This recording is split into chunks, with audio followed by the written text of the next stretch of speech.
and Renny Show is brought to you by Johnston Group, Vittorio Rossi, Trans-Canada Brewing, Lou Ferlin, Cambrian Credit Union, and Homefield. Hello, everybody. I'm Sean Reynolds from Sportsnet, about to be joined by Ken Wiebe from Sportsnet. Together, we are Kenny and Renny, and this is the Kenny and Renny post-game show coming up slightly late, I think about 30 seconds late, and of course, it's noticed.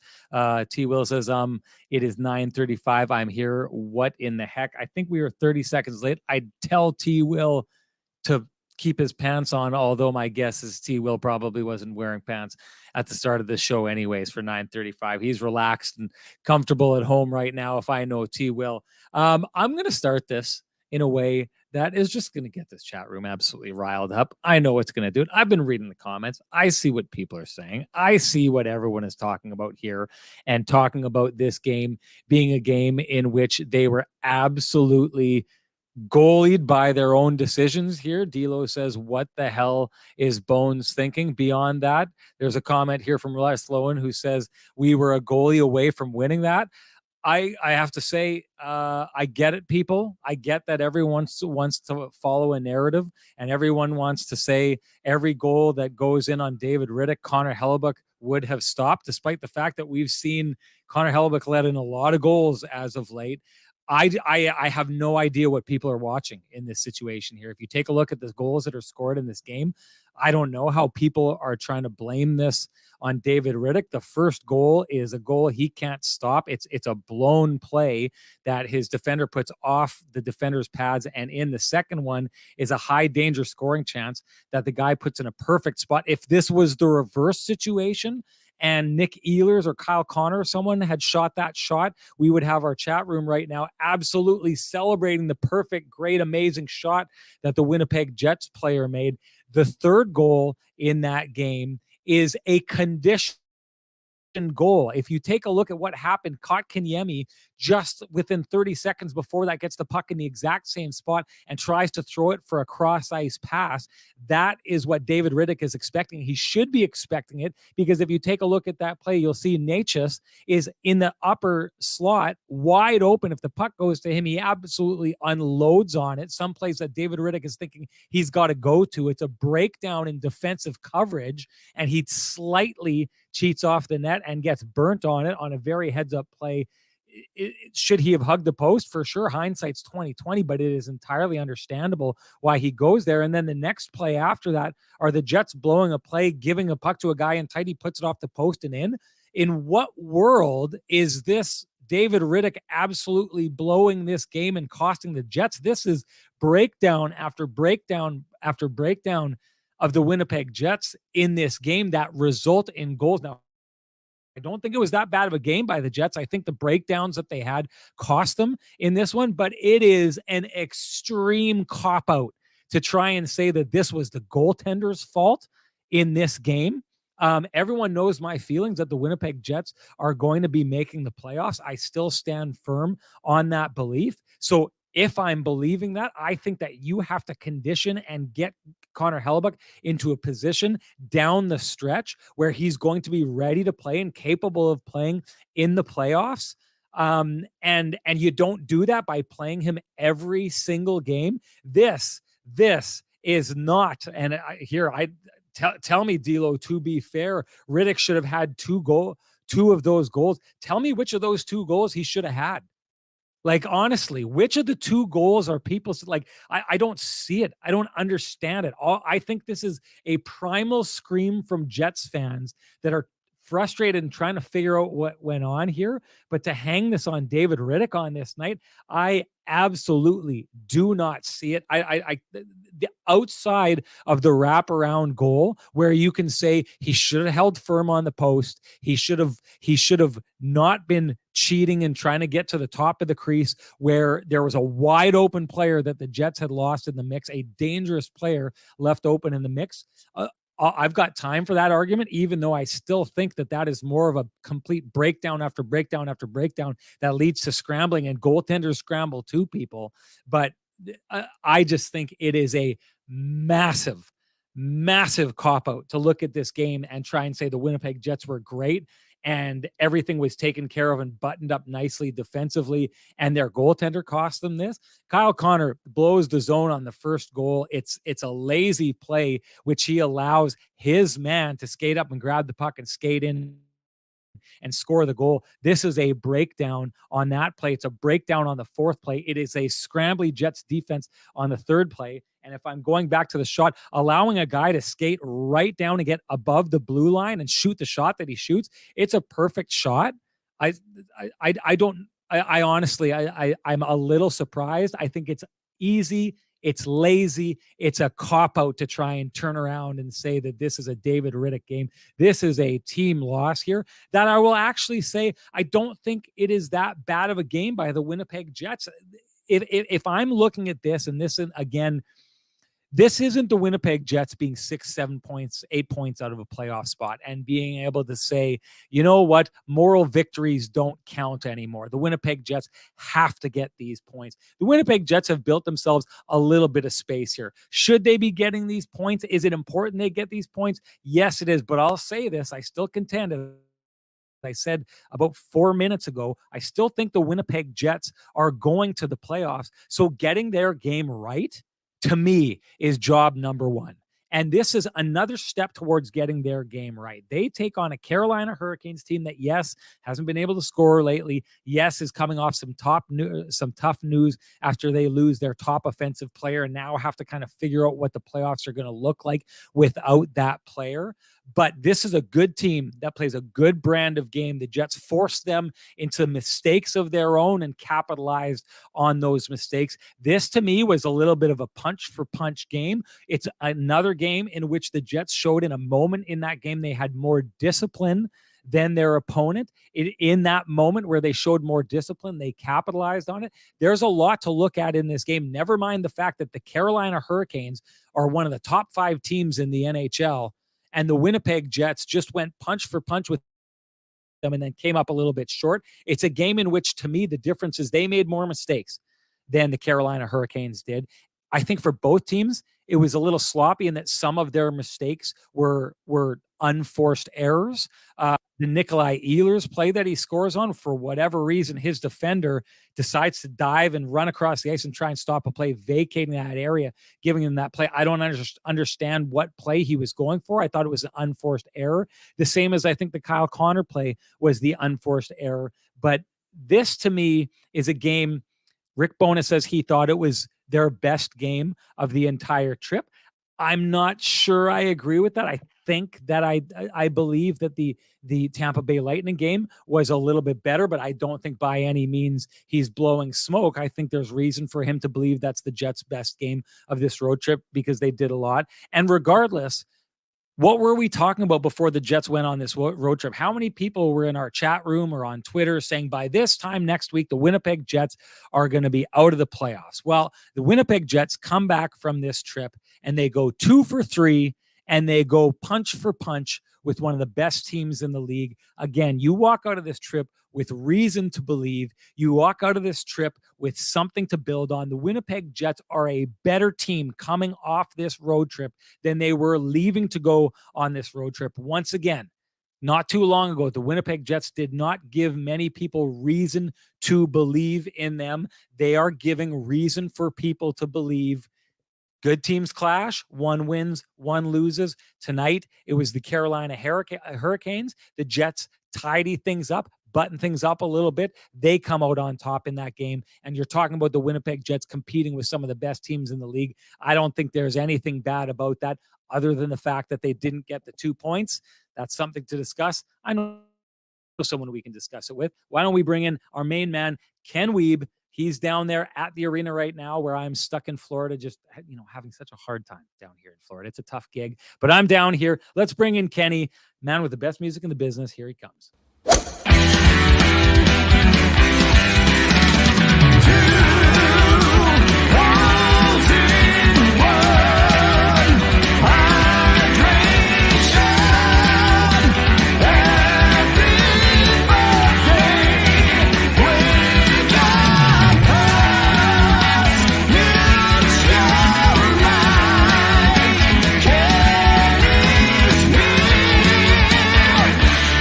Whoa.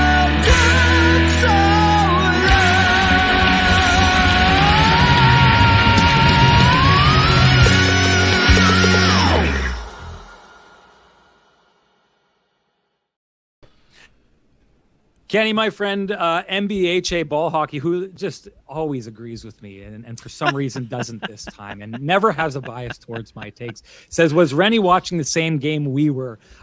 You were there. Am I blowing this out of proportion? Am I way off here? Was this an absolute collapse and letdown by the Jets' backup goaltender that was something the Jets could not recover from? Or were you watching a different game than MBHA ball hockey as well? Well, first and foremost, no, the Jets played fine. I mean, they played a desperate team, a team that had scored 1 goal in its last 3 games, a team that was trying to show the league that they weren't done. They allowed the Devils to get back into a tie with them going into the game, and they were hungry. So did the Jets play their best game? No. Was it their best game of the trip?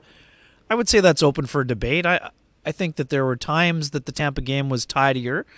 There were times that structurally the Jets were better against the Hurricanes, a high shot volume team that they held to a grand total of 24 shots on goal. I mean, most people thought this would be a 40-shot outing. I mean, this is a team that racks up the shots with great volume and regularity. So there were definitely breakdowns, Sean, that were costly. I'm shocked that Rick Bowness didn't use the term self-inflicted wounds. I mean, that was something that we've heard so often this year, but we didn't hear it today. But I think that Rick Bowness was probably thinking it. So, I mean, look no further than what happened.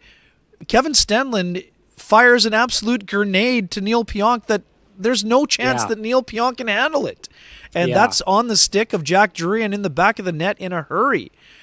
Off the post and in, mind you. Perfect shot. Totally, I mean, people saying, you should have had that. Totally should have had that.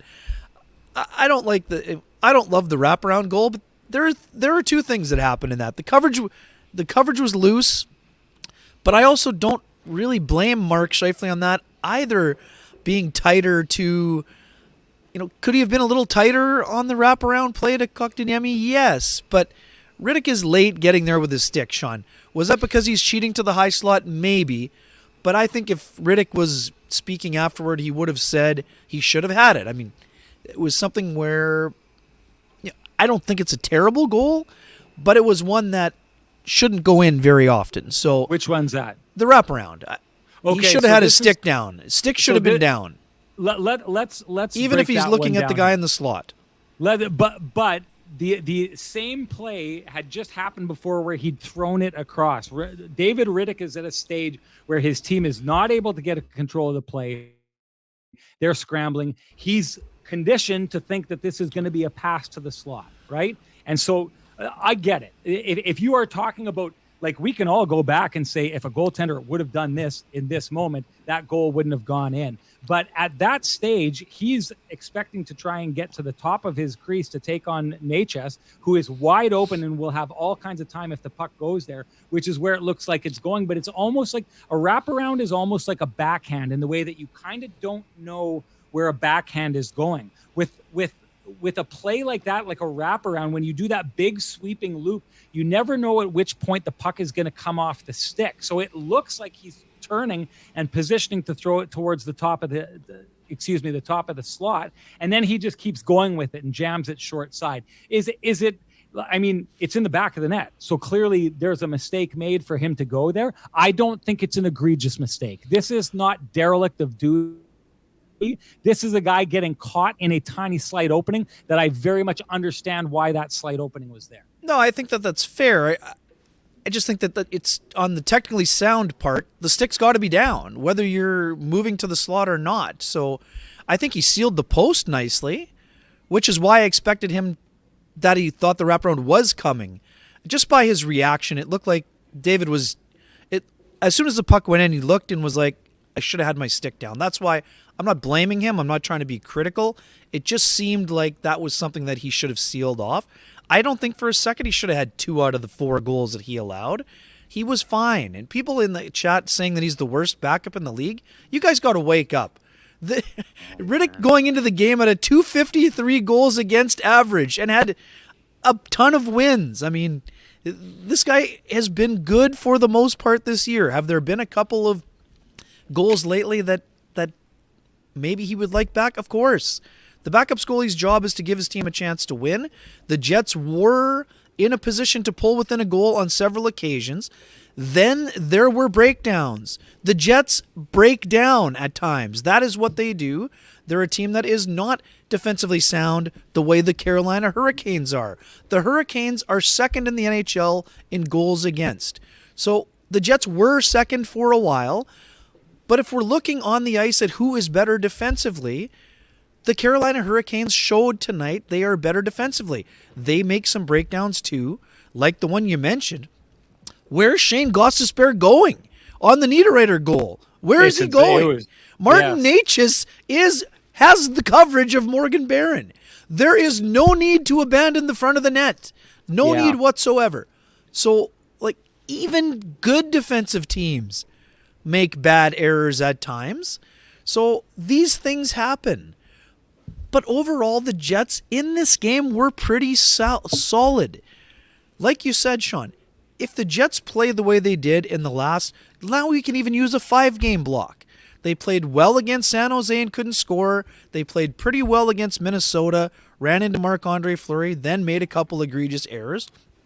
Then in the last 3 games, there was lots of evidence of what the team needs to do in order to get the job done. The Jets need a better backup. The Jets had to have a league minimum backup who has done a good job for them.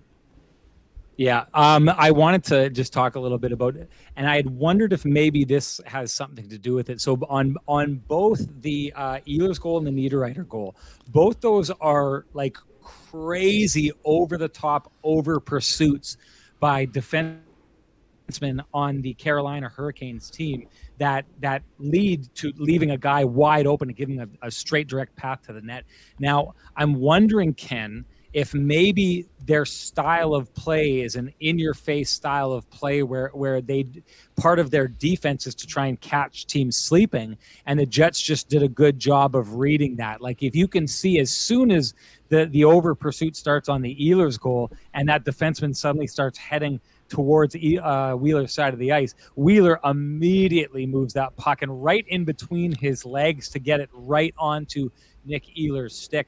I mean, I do wonder if in this situation what we are looking at is essentially like borderline derelict of duty defensive plays by them. If that doesn't have something to do with their, and I'm going to pull out a Paul Maurice term, but their compete package, in that they try to shrink their opponent's ice in an aggressive manner and leave some holes that can be exploited rather than sit back. And I wonder if those are 2 examples of their defenders getting caught up in that kind of mindset.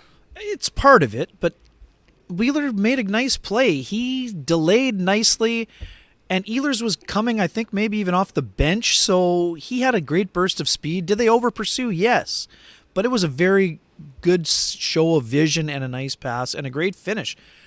I need to wrap this commentary about the goaltending quickly. Stuart, I did not say the Jets need a better backup. What I said is that there have been some nights where Rittich hasn't been his best, but there were plenty of nights where he did an excellent job. People who went crazy because the Jets did not keep Eric Comrie. Last year, Eric Comrie, 258 goals against, 920 save percentage, and he had 10 wins. David Rittich has 9 wins this year already. He will probably start at least 3 more games.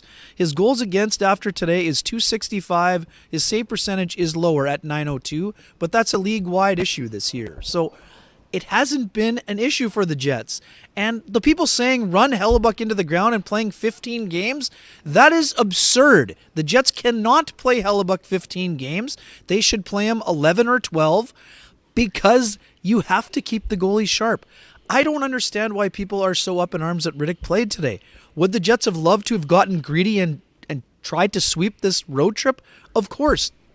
If I had told you, everyone in this chat room, if I had told you after the loss to the Minnesota Wild, the Jets would take 4 of 6 points on this road trip, every single person would have taken it. The only people thought that the result would have been a sweep in one way or the other thought the Jets would be swept. So This is not to say have a pity party because the Jets lost a game. The Jets played fine today. They could have played better. They made some critical errors. That's accurate. But to say that the Jets lost or were throwing the game intentionally because they didn't play Morrissey and didn't start Hellebuck, come on now, people. It's time to, this is a critical part of the season. Josh Morrissey needs to be able to play the majority of the games for the Jets. I watched Josh this morning. During the morning skate, he took rushes with Neil Pionk on the top pairing. He was moving pretty well. He went over to Rob Millette, the athletic therapist. They had a conversation between the two of them. I believe what happened is Josh said he felt pretty good, but not 100%. After the game, Rick Bowness said, if it were a playoff game, Josh would have played. It's not a playoff game, so he rests, and then he gets ready to play against the best team in the NHL. The Jets have 2 important Central Division games, including one against the team that is chasing them. Sean, I understand your confidence level, and it's all fine to have. I don't think people should be so quick to write off the Nashville Predators. They won again tonight. They're within 4 points and have 3 in hand.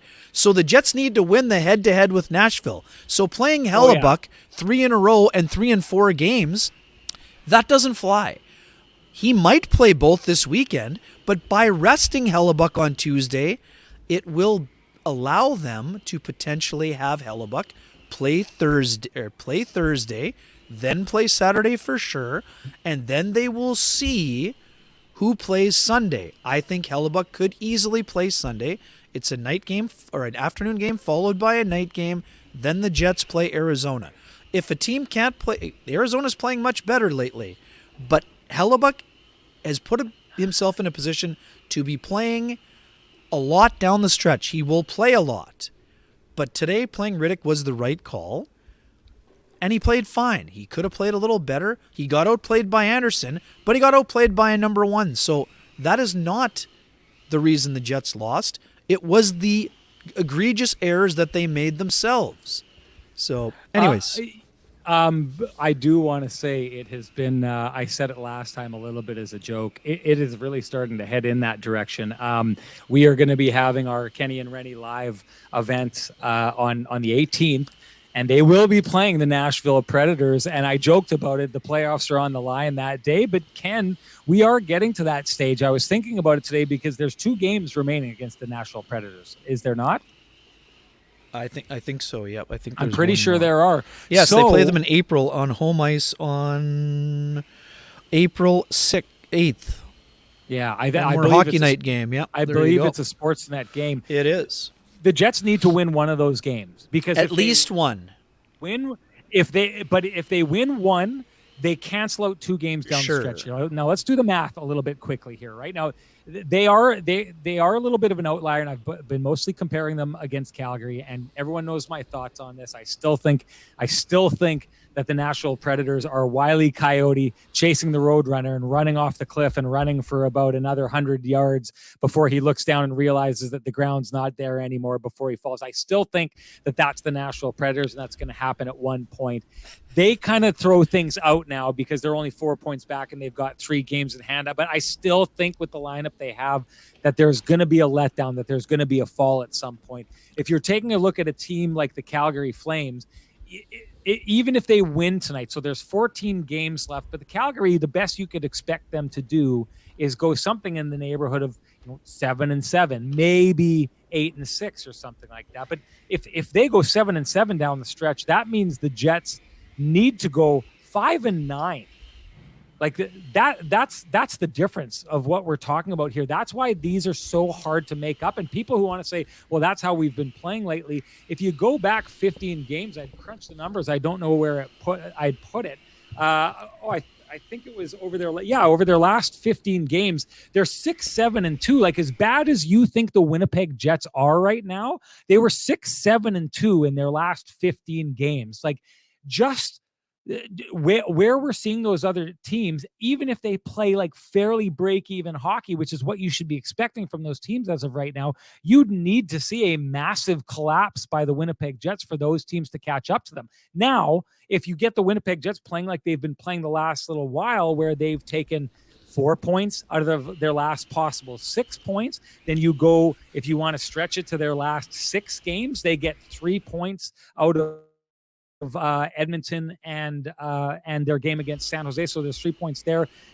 They're getting 7 points out of a possible 12 points in that situation. The Winnipeg Jets are coming in ahead in the models, playing as of late. And this is what I'm talking about when people are saying, oh, don't celebrate too much how they're playing. I'm not saying they're back to playing how they were playing when we thought they were potentially a juggernaut in November, but even the way they're playing right now is good enough to put them in a situation where a team like the Calgary Flames are going to need to go 10-5 to get past them in the standings. That's where we're at. It's hard to make up 6 points when there's 14 or 15 games. I'm not saying it's impossible, but I believe in numbers, and the numbers tell us it's not very likely for it to happen, especially when the Jets do have a little bit of the potential to control their own destiny like they do with 2 games against the Nashville Predators and a game against the Calgary Flames. Ken, you're looking sharp tonight. You're looking like a guy who heads on down to Corden Avenue to see Frankie and the boys at Vittorio Rossi. If you want to look like Kenny, not like Renny here with his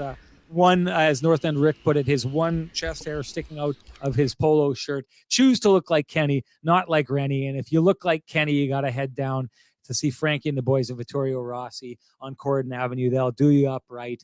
Head on down there, everybody. Ken, your lamplighter of the night. What do you got?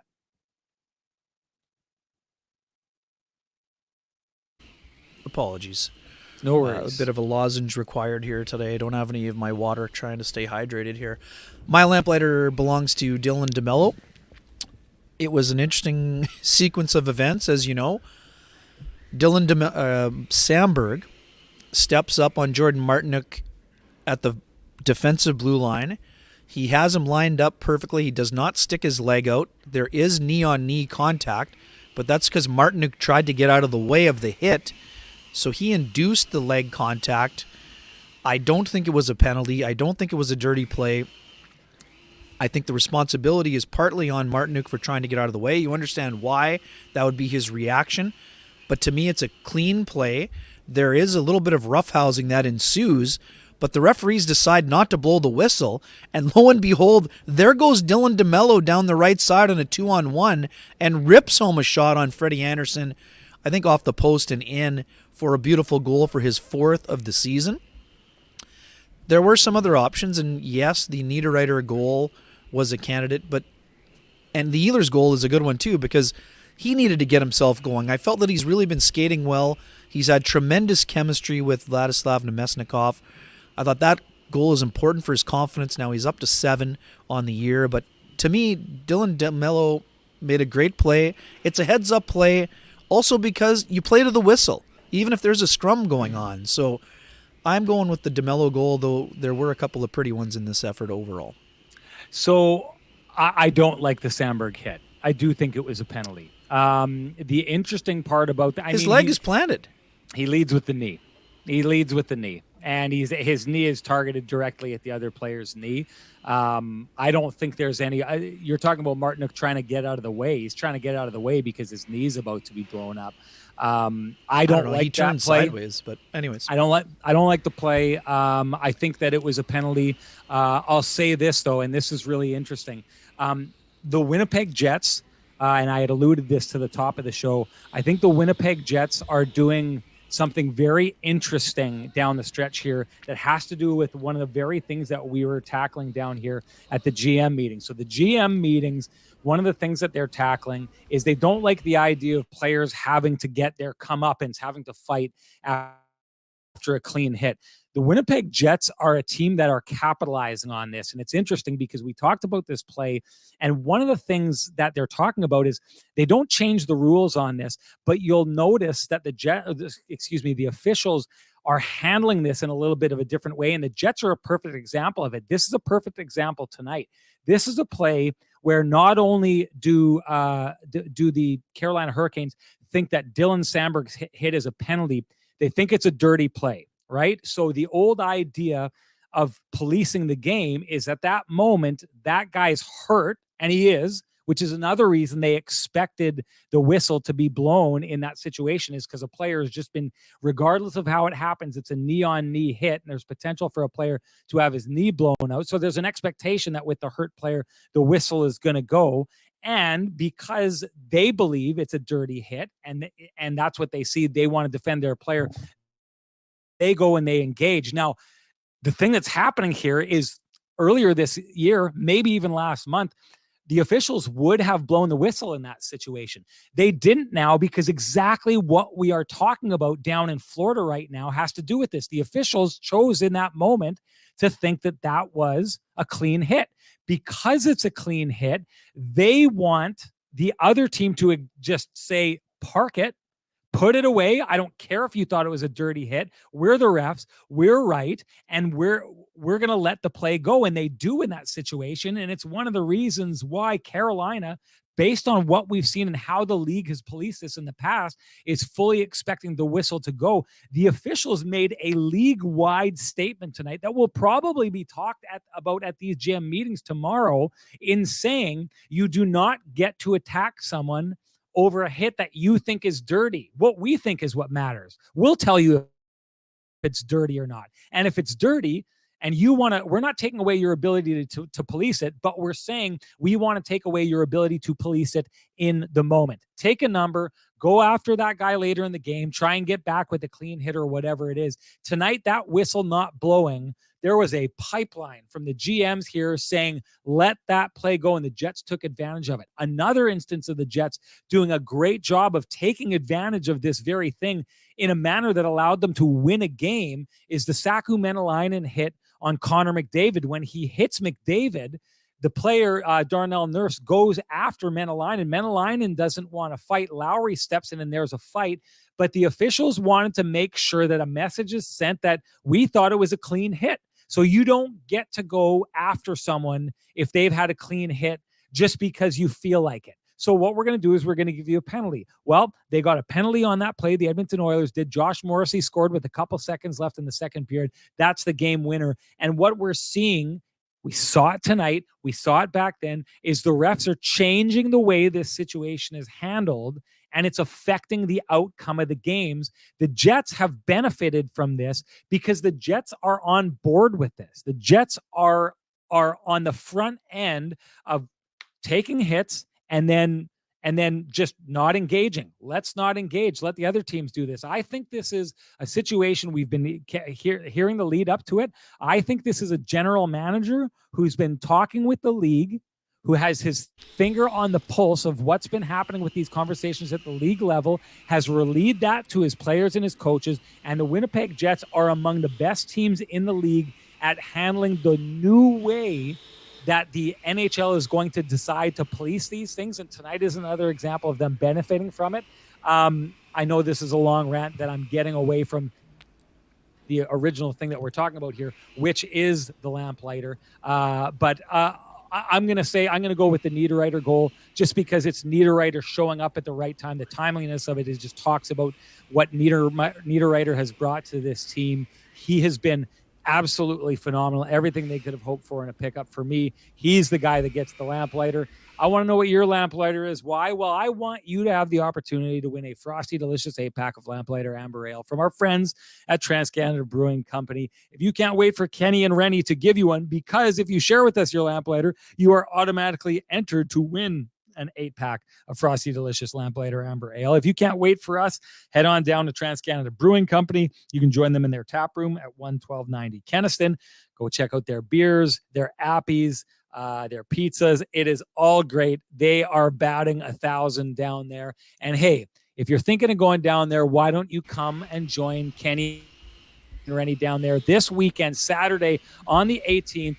Put your phone on here. Use this QR code. It goes to buy the tickets. I believe we're down to single-digit tickets available at the event. So if you've been holding off and waiting, and I know there's some of you are who've told me you're waiting till later in the week to do it, I'm telling you right now, the way tickets have moved the last little while as we are figuring out this ticket issue, those tickets that you're waiting for last minute, there's a good chance they're not going to be there if you do wait to the last minute. So come join us. It is going to be a massive, massive game. You want to do it. You want to watch this with Kenny and Renny. We'll hold your hand through the nervousness. We'll slap you on the back when the Jets score. We will have our shoulders there for you to cry on when they get scored on. Come check us out. Never mind the fact that if you come on down, you get to try. It's essentially a pizza buffet. You know we love buffets. You should love them too. Can try all their different pizzas, a bunch of their appies, and your first drink is on us. So come on down. See us on the 18th. We're looking forward to it, the Kenny and Renny Live. And Ken, do you have you know what? We have to move on because I have to grab from my phone our lamplighter winner. Can you go to the Johnston Group Sure, covered play of the game? This is the other one, folks. If you can't take the screenshot of the QR code, here's the other way to get tickets. Yeah, We've Got You Covered is another thing that we've discussed quite regularly, and it is crazy, Sean. It's 36 minutes and 20 seconds. Maybe you talked about this in the opening, but the Jets' top line got benched for 11 minutes and 45 seconds, and to me, people complaining about David Riddick, that you're missing the story here. The story today, we've talked about accountability. Nate Schmidt was a healthy scratch. That caught the attention of the Winnipeg Jets. But the fact that Mark Scheifele, Kyle Connor, and Nino Niederreiter were asked to take a seat for nearly 12 minutes is big news, and it's what I focused my attention of the story that I just filed, and I'm going to put that in here right now as well for those of you who are interested in reading after the show is over. If you want to multitask, you feel free to do so. But the We've Got You Covered play of the game belongs to Nino Niederreiter for his willingness to come to the podium and speak about what it was like to be benched in what was only his 8th game of the Winnipeg Jets. And to me, Sean, Nino Niederreiter was collateral damage. I don't think he was... Agreed, he was 100%. Of the 3 100%. players on that line, he was the best player on the line. He had a nice reverse hit on someone who tried to hit him. I think it was Kotkaniemi. He sent him flying. And Niederreiter was at least involved in the game. Now, the thing here is this trio had only 1 shot attempt through 32 minutes. They are some of the most dangerous players on the Jets. So this is not a regular occurrence, but this was a night where that line... They've shown really well together, especially Niederreiter and Scheifele have shown a nice chemistry since they've arrived, and we know what Kyle Connor and Mark Scheifele have done over the years. But that line had 1 shot attempt through 31 minutes and 45 seconds, and they were on for all 3 goals against. And as you've mentioned, everyone was upset with Brendan Dillon for the turnover. Kyle Connor needs to be there for the outlet. Yeah, he wasn't there. He passes it to the player who is there and then vacates the area. Yes, so that's an not issue. A Brendan Dillon issue. That's not a Brendan Dillon error. And Kyle is a guy Kyle's production speaks for itself. He's still over a point a game player, but we also can't ignore the fact, Sean, he's got 1 goal in the last 11 games for a team. He was their leading scorer last year with 47. He currently has 27. With 14 games to go. So Kyle has done some things very well this year, but something is off with him, Sean. We've talked about this, whether it was on the show or off. He's not skating he's not flying around the way we're used to him seeing. And even when the chances have been there, something has been odd. Either he's been missing the net or he hasn't been hitting his shots the same way. I don't know if it's this batch of sticks or what, but this guy is a confident sniper. But right now, it hasn't been going as smoothly for him. And this is a long trip to the buffet at maybe the wrong time. But the fact that Nino Niederreiter not only came out to speak to the media when Mark Scheifele and Kyle Connor declined to do so, but he agreed with the decision made by the coach and said they didn't deserve to play based on what was happening in the game. I love the accountability. I love the way he responded. He came right back out and scored in the 3rd period when he was put on a line with Adam Lowry and Morgan Barron. And for those who thought that was a demotion, that was not a demotion. The Jets' 3rd line was one of their most active lines in terms of generation today. So he just wanted to get a finisher on that line. And by moving Appleton up, some folks going, why do you put a 2-goal scorer up with that line? It was to get the work habits up and to get moving because Mason Appleton's been playing well lately. So for me, honorable mention to Brendan Dillon, who was more than happy to step in and take the fight with Stefan Noesen. But I also love the fact that Sandberg stood up for himself and took the fight in what was his first NHL tilt. And I good do on too. him for that. I do too. We've been talking a lot about the Jets defense core not being physical enough. Brendan Dillon is usually the guy who's, inflicting a lot of those hits. Sandberg has stepped up nicely in his game, and I love the way he's responded to being sat out. I think he needs to stay in the lineup because of the way that he's playing. Anyways, back to Niederreiter. He is we've got you covered because of how he handled himself. And Rick also said this in the post-game, Sean, and it's not a surprise based on what Bruce Boudreau told me the day the trade was made. He said Nino would become the most popular player on the team. You know what he was doing on the bench? Not confused at why he wasn't playing or sitting around and wondering. He was encouraging his teammates and patting people on the back, and he knew that if he'd get a chance, he'd get himself going. And to me, that's another example of great leadership and great accountability, and that's why I'm choosing Niederreiter for the We've Got You Covered play of the game, brought to you by the OGs, the good folks over at the Johnston Group. I got to tell you, I just think the accountability factor that he shows, handling that the right way in that situation, we've seen it from him right off the bat. He walks in, he's not shying away from it.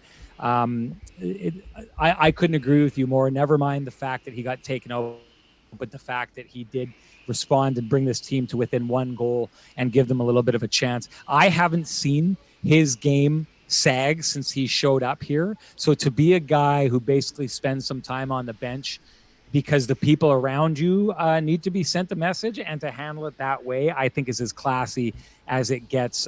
Nino Niederreiter has come exactly as advertised and has not let down in any way at all. I think he's a great pick, Ken, for the Johnston Group Got You Covered player of the game, or play of the game. And if we're talking about the Johnston Group, we of course are talking about the Kenny and Renny OGs, and you won't find two businesses with the same challenges, but you will find 30,000 businesses with Chambers Plan employee benefits, proudly administered by our friends at Johnston Group. Chambers Plan is Canada's #1 plan for employee benefits because it evolves with the way you work and live.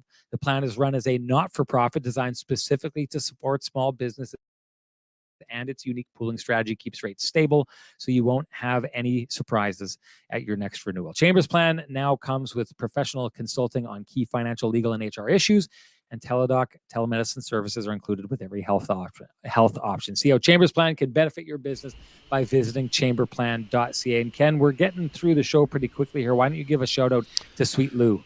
For sure. For the folks who require some realty need or have some realty needs, whether you're buying, whether you're selling, whether you're curious for what that house on the corner is worth, or if you're looking to move into a new neighborhood, you can contact our main man, Lou Furlan, at Royal LePage Dynamic Realty, 204-791-9971, or at the office, 204-989-5000. His email is lou@loufurlan.ca. That's LOU@LOUFURLAN.ca.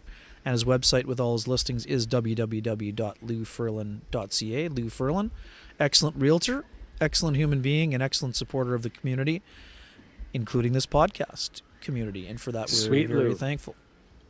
Gotta love Sweet Lou. Okay, I'm going to announce our Lamplighter winner from our last show, and I'm going to bring this up because it's good to market in the show at the time that it happens. Our winner is my main man, T. Konapali. So T. Konapali, you know how this goes. I know that you already won a Dig Deeper, Home Field Dig Deeper award. Chose not to claim it. Hoping you choose to claim this. If not, you can always gift it. But T. Konapali, I know you have issues with Twitter, so I know there's also people in the chat room who know T. Konapali, so you got to find a way to get a hold of Renny or Kenny.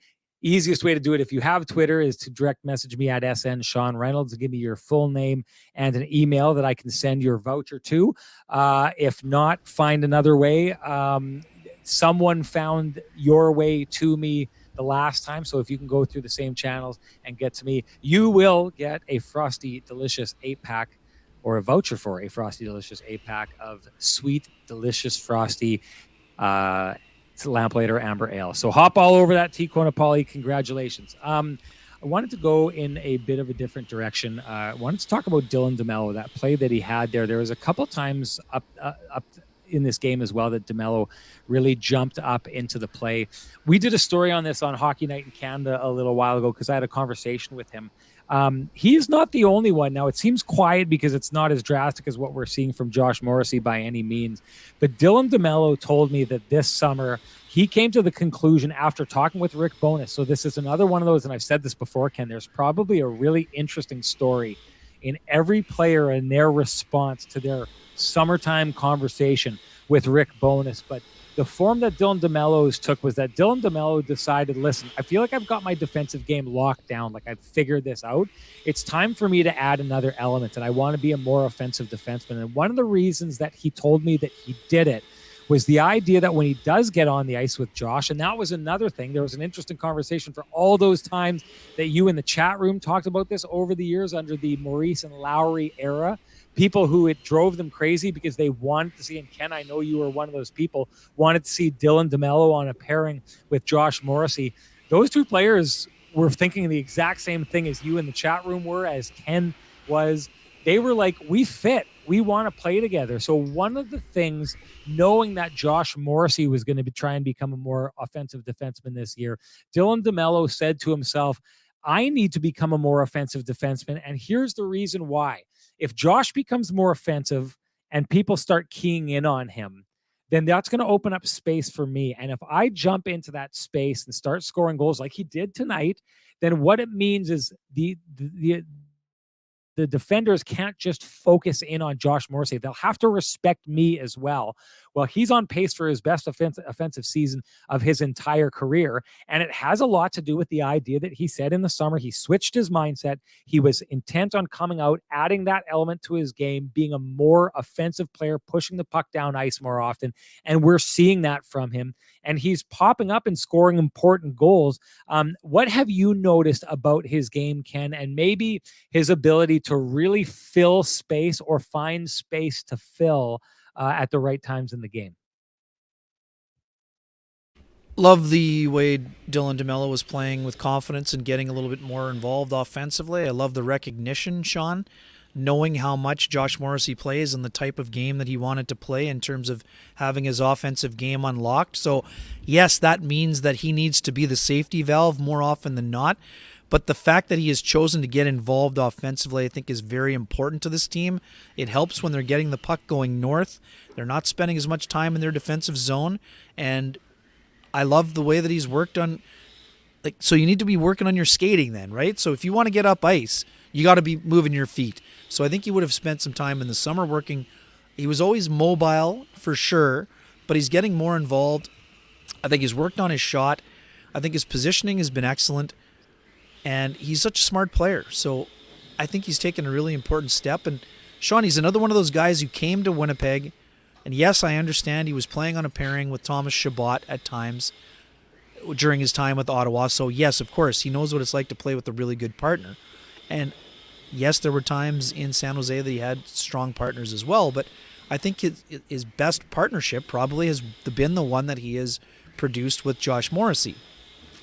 And for a guy to not get sort of pigeonholed into just being a defensive defenseman, that's important. So the fact that he recognized there was more for him to give, and now he's giving it. So to me, he's taken a really important step forward, and he's one of those guys that has grown. I feel like Dylan DeMello has grown into a complementary piece of the core group, and I think he's a guy who's very well respected and liked, and I think his game is really improving and trending upward. One more place I wanted to go to because there's 10 minutes left, and that sounds like a lot of time, but it always goes by fast. Let's get into this second line with Vladislav Nemesnikov there. I want to have this conversation again because I honestly think it's getting difficult to create a scenario by which a line that had not been working, a line that Rick Bowness was ready to blow up. Now, the fly in the ointment of this is if Rick Bowness isn't happy with, and he clearly isn't, Kyle Connor and Mark Scheifele in a game like this. If Pierre-Luc Dubois does come back and make it into the next game or going forward, it makes it a lot easier to take Kyle Connor off that line, put him back by Pierre-Luc Dubois, and trying to find something that works there. But I'm almost at the stage where I'm thinking, okay, well then why don't they take a third line and make a third line? And I don't say this as third in the depth chart, but a third scoring line where you've got Pierre-Luc Dubois, Kyle Connor, and maybe someone like Mason Appleton or something like that. You keep Nemesnikov, Wheeler, and Ehlers together because they're working. And then you take the new pairing, because Rick Bowness says it's all about pairings. You take the new pairing of Mark Scheifele and Nino Niederreiter and try to find someone else to fill that line. And now all of a sudden you've got a depth scoring in this lineup that I don't think we've seen this team have maybe ever with this team. And I just wonder, Ken, your thoughts on the idea. Nino Niederreiter played himself into a position where the original spot he was supposed to go was with Pierre-Luc Dubois, and now he's played himself into a spot where it's going to be really hard to break him and Mark Scheifele up. Is Vladimir Nemesnikov playing himself into a spot where it's going to be hard to break Ehlers and Wheeler up? Yeah, I mean, it's certainly interesting. There are some options available, but what decision will Rick Bowness be tempted to make? That's what is curious. I'm not for Dubois going on the third line, quote unquote. Could you move him back on the wing? I don't know what the injury is, so I'm curious as to, do the Jets consider Dubois on the wing? That would be something that I don't think is going to happen. I think they want to have him down the middle. I've liked the way that Nemesnikov has played, Sean. What that would mean is, would Rick Bowness consider moving Blake Wheeler to another line and then running Nemesnikov, Dubois, and Ehlers? That would be another way to potentially look at it. What does that mean for the other units? I'm not 100% sure. Does that mean you just move Morgan Barron down? Do you move Appleton around? I'm not saying it's a certainty. I'm not even saying it's on the radar for Rick Bowness, but I think it would be something where I'm going to put it this way, Sean. Prior to Wheeler making that pass to Ehlers for the goal, I had your voice in my head, and I was wondering if Rick would consider keeping Nemesnikov and Ehlers together and putting Dubois between the two of them, and then finding a place for Blake Wheeler. But then what is that place? Do you put Blake Wheeler with Adam Lowry and Morgan Barron or Mason Appleton? Or does Blake Wheeler have to go somewhere else? I obviously, I'm not saying that Blake should go on the fourth line, but I wonder if also the other part of this too, where does Nino Niederreiter end up? I think he stays with Scheifele because those two have shown great chemistry. Right now, I know this isn't what you asked me. The Jets have to find a way to get Kyle Connor going. So what is the best option for Kyle Connor? Is it to stay with Mark Scheifele, or is it to put him with Pierre-Luc Dubois? Now, the pairs, if you're going with a bunch of pairs, now all of a sudden you're changing a bunch of wingers out, right? So if you keep Ehlers, Nemesnikov, and Wheeler together, but you put Connor and Dubois together, then maybe you can keep Niederreiter and Scheifele together. But now you're changing the other wingers a lot, and then are you keeping Lowry's line together, or what are you doing there? So all to say, I don't have a good feeling on what Rick will do, and I don't mean I don't have a good feeling. I just don't have the best impression of what Rick will do because I'm not sure. If I were predicting, I would say that maybe what about Dubois, Scheifele, and Connor? Could you put? But here's the deal. I'm just not sure. If we're going by the idea of the new idea, and I guess it's not a new idea, but Rick Bowness saying pairs, like pairs are. I know, I understand that. Mark Scheifele and Nino Niederreiter, more than anyone on this team, should not be broken up. The way we've seen Nino Niederreiter react from what we've seen here, to me, it would send a bad message. I mean, is there anyone more deserving right now since he came to this team of time in front of the net on the power play? In tight situations where the game is, you're trying to win your way back into a game where you're trying. I mean, look at the goals that he's scored as of late. This guy is the most clutch player the Winnipeg Jets have at this moment. You need to reward that. And you reward that by not taking him away from the guy he's working with. Mark Scheifele and Nino Niederreiter, I will boldly proclaim, is a new pairing. Leave it alone. Do not mess with it. So if you're going to go and you're going to take Kyle Connor and you need to get him going again, and Pierre-Luc Dubois, Rick Bowness was not happy with his play and had out and out said that like he and Nick Ehlers are not working together. So you take that out of the mix and you take Kyle Connor and you put him with Pierre-Luc Dubois. Well, One thing that is probably the obvious answer here, Ken, is to say that you flip Kyle Connor and Nikolai Ehlers. You put Nikolai Ehlers back up with Mark Scheifele and Niederreiter, and then you roll Kyle Connor, Pierre-Luc Dubois, and Blake Wheeler, and everything goes back to normal. Nemesnikov drops down. But this is why I'm saying I feel like this is a lost opportunity. What you're seeing from Ehlers, Wheeler, and Nemesnikov works. It works right now. So if that is, and I know the people who are like screaming to see more of Nick Ehlers are going to hate this idea. But if you take that and you move that down and they play a little bit less minutes, Vladimir Nemesnikov is going to give you what he has. Ehlers seems to have figured something out with Nemesnikov. Wheeler seems to be reading Ehlers well and getting him the puck. That line works, and maybe less ice time is what you need for a player like Wheeler at this stage. And then all you have to find is you take a Kyle Connor, a Pierre-Luc Dubois, and maybe you bump Mason Appleton up. And then what you're looking for, this is the tricky part, is finding that guy to go up on the line with Mark Scheifele and Nino Niederreiter. Because here's the deal. Maybe Niederreiter and Scheifele are enough. Maybe what they have together is enough to take a guy like Morgan Barron and throw Morgan Barron on that line. Or maybe you move a guy like Stenlund. I know I don't think it's his hand, but maybe you move him up there. But what we also did say on this podcast earlier, Ken, is when there were injuries, you could see that Mark Scheifele and some of the guys, like when Axel Jonsson-Fialaby was ending up on his line, and Menelainen was ending up on his line, you could tell he was turning to make a play and the guy was never there because those guys can't think the game the way he does. But maybe Niederreiter is enough. And if that's the case, if you can go Morgan Barron, Scheifele, and Niederreiter, keep Ehlers, Nemesnikov, and Wheeler together, then go with PLD, Kyle Connor, and maybe Mason Appleton, who's showed well at times when he's played up the lineup. Now you're talking about having that blunt instrument we've talked about in the past of a fourth line of maybe Adam Lowry, Kevin Stenlund, and Saku Menelainen, or Adam Lowry, Stenlund, and Gustafsson. And now you've got a Nemesnikov-led line that we know is working, a Mark Scheifele-Niederreiter line that is hot and has the best jet lately on it, as far as I'm concerned. And now you are reuniting Kyle Connor and Pierre-Luc Dubois, who have been magic in the past on 3 different lines. I love the possibilities that opens up. Yeah, sorry, we got a great leaf blower to my right here, so... They are doing good work. Yes, it is a high high volume, high voltage. I understand where you're coming from, Sean. To me, I just don't see it. I mean, Adam Lowry's playing his best hockey. Why don't you right see now? it? Adam's playing his best hockey. You're not going to make him a 12-minute player.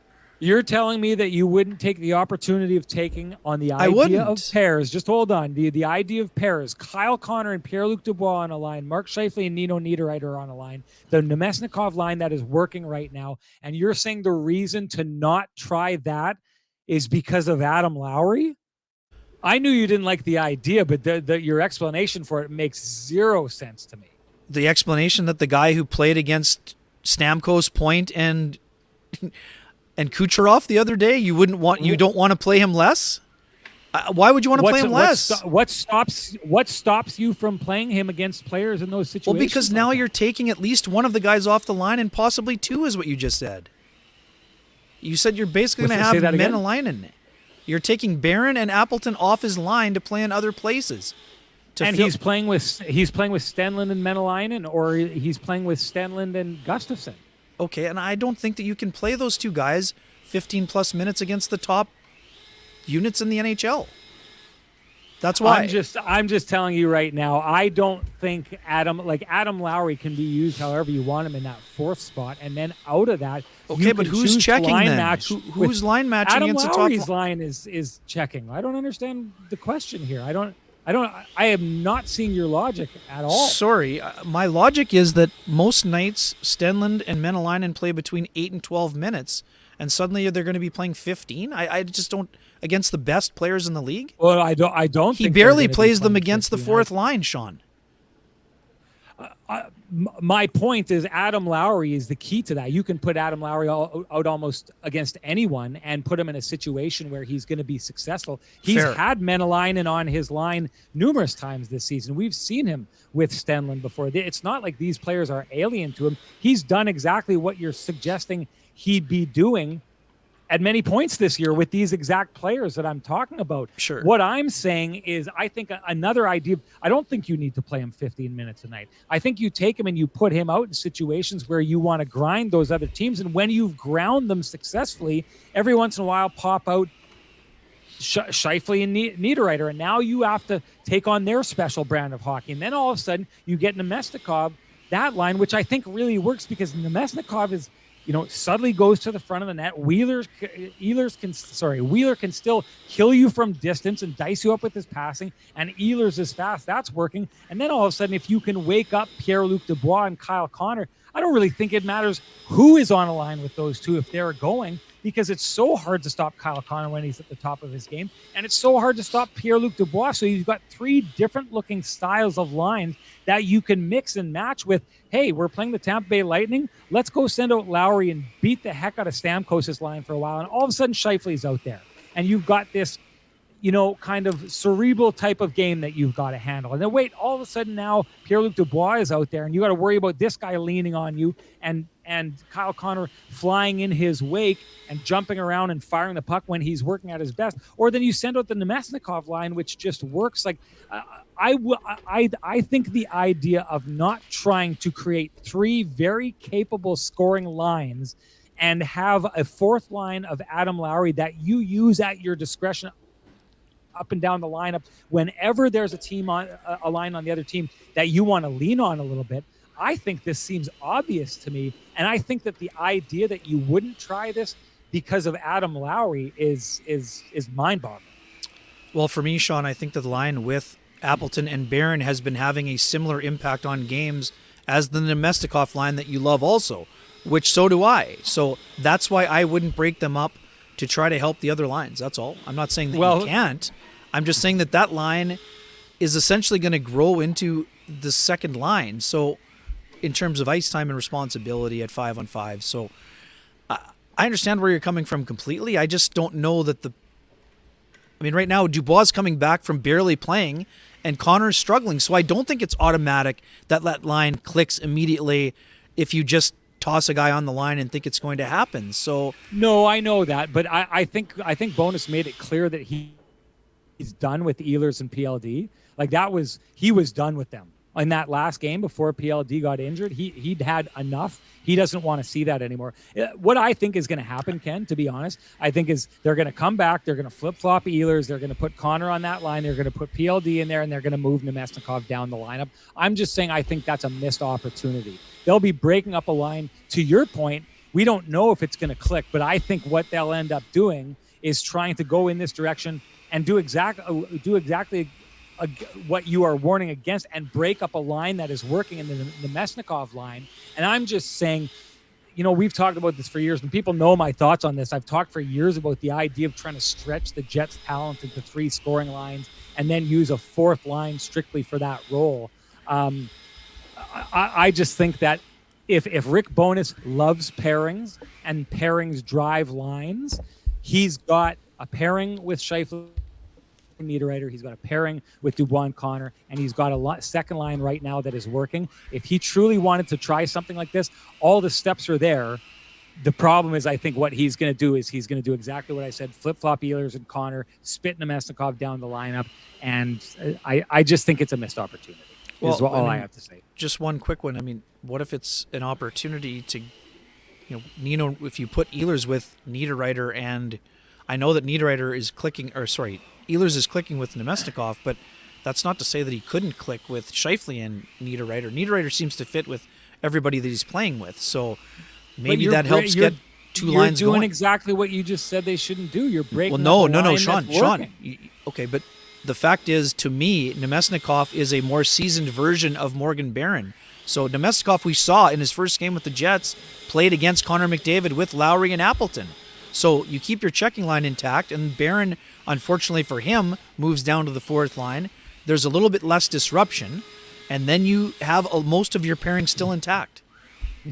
There's nothing I love more when my argument is for continuity and someone says, if it's not Sean's motto, if it's not broken, break it. This is the very definition of closing your ears to what we are saying in this moment here. That's it for us. Before we do go, what we should do is give a shout out for our home field dig deeper comment. It is time to throw a spotlight on the comments and choose a standout for the home field dig deeper award. That is going to be on this night. Top Line Media, who said would really like to see Nemesnikov. Oh, hey, I was wrong about him. Get an extended stretch with Ehlers. Those two seem to have some chemistry. I clicked this at the front of the end of the show. I liked it. This was not purposeful for me to end the show talking the way we are, but Top Line is He's a smart guy, Sean. Hey, Nick Lynham is right on par with what I'm saying here. Ehlers and Nemesnikov are working in order to bring PLD back into the lineup. They're going to break up this mixture, and I'm saying there's another way. The Jets haven't tried it. It would extend, it would increase their depth. It would give 3 scoring lines that gave you 3 very different looks and still allow you to have Lowry play the same role that he plays right now. It would take a little bit of different thinking. It's not happening, but Top Line Media is absolutely on with this comment.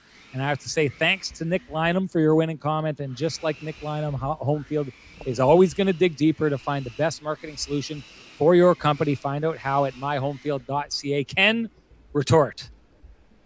it's fine. You could. You had one. You had one before I read the promo. Oh, I said What's it before. the record? I want to hear You could it. play Dubois and keep the pairing together, and then you just make room for Wheeler on another line. Fair enough. Okay. No, because Nemesnikov would be getting split up with Ehlers. No, you could leave Ehlers there. Play Wheeler with Lowry and Appleton. Sorry. Okay, Wheeler with Lowry. No, sorry. You played Dubois. Who do you have? No, play playing Dubois. up? Play Dubois with Connor and Wheeler with Connor and Dubois. Play Wheeler with Connor and Dubois, and then move the lineup down so you've got Ehlers. I mean, it's not much different than what I'm suggesting, other than the fact that, again, by taking Wheeler off that line, you're breaking up a line that works. To find 3 new players who haven't been on a line with each other in the last little while. Like I Do you think Blake is driving the line? No, but I think it's working right now. And so to your point, like I'm very much in agreement with your assessment that you shouldn't, despite what Roy Mack said. Roy Mack seems to be like in bizarro world. I'm the one here who is arguing for continuity. I'm the one who's arguing do not break things up here. Anyways, that's I got to bounce. I'm sorry. Uber is on its you got to way. go. Ken, thanks for everything that you do. Thank you. Chat room, thanks for everything that you do. And I'll end this the same way that I always do, by thanking our sponsors and saying to you, if you appreciate the conversations happening in these spaces, please appreciate the sponsors that are fighting to keep these conversations going in these spaces. For us, that's Vittorio Rossi, TransCanada Brewing Company, the Johnston Group, Lou Ferlin, and Home Field. Before I go, Nick, you know the drill. Direct message me at SN Sean Reynolds. Give me your full name and an email, and I will send you your voucher for your fancy, shiny Kenny and Renny /Home Field trunk shovel. It's all yours. Thank you so much for joining us, everybody. Ken and I will both be back in the building when the Boston Bruins take on the Winnipeg Jets. The last game before the big Kenny and Renny party. Get your tickets for that. They are running out. We would love to see you there. It's going to be a fun day on Saturday. Thank you so much. We will talk with you all after the game on Thursday. Bye-bye.